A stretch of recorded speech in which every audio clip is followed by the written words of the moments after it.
आपण पाहत आहात स्वराज्य न्यूज. सत्य हेच जे तुमच्या समोर.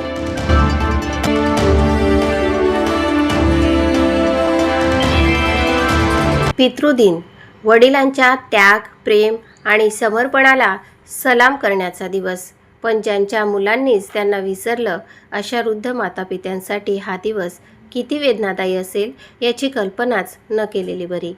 मात्र दक्षिण काशी प्रकाशा येथील सद्गुरू वृद्धाश्रमात आज एक वेगळंच चित्र पाहायला मिळालं. भारतीय जैन संघटनेच्या कार्यकर्त्यांनी वृद्धांच्या आयुष्यात आनंदाचे काही क्षण आणण्याचा प्रयत्न केला.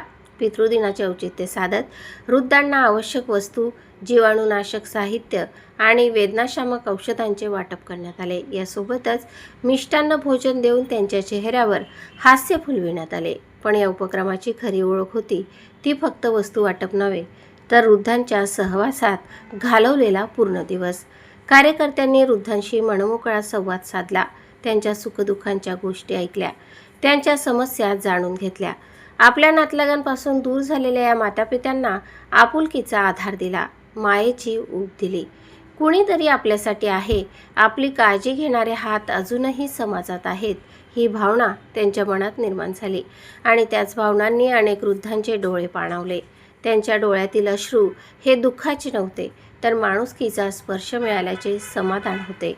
भारतीय जैन संघटनेचे जिल्हाध्यक्ष ॲडव्होकेट अल्पेश जैन, मोहन चौधरी, अशोक सूर्यवंशी, चेतन शर्मा, कुशल जैन, चेतन धनका, शरद सूर्यवंशी, रमेश कुमार भाट, प्राध्यापक पूजा जैन, हेमंत वाणी यांच्यासह अनेक कार्यकर्ते या उपक्रमात सहभागी झाले होते.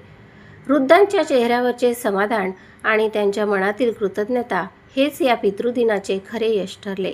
आणि माणुसकी अजूनही जिवंत असल्याचा संदेश या उपक्रमातून समाजाला मिळाला. प्रतिनिधी नरेश चौधरी आणि वृत्तनिवेदिका सीमा पाटीलसह स्वराज्य न्यूज, प्रकाशा.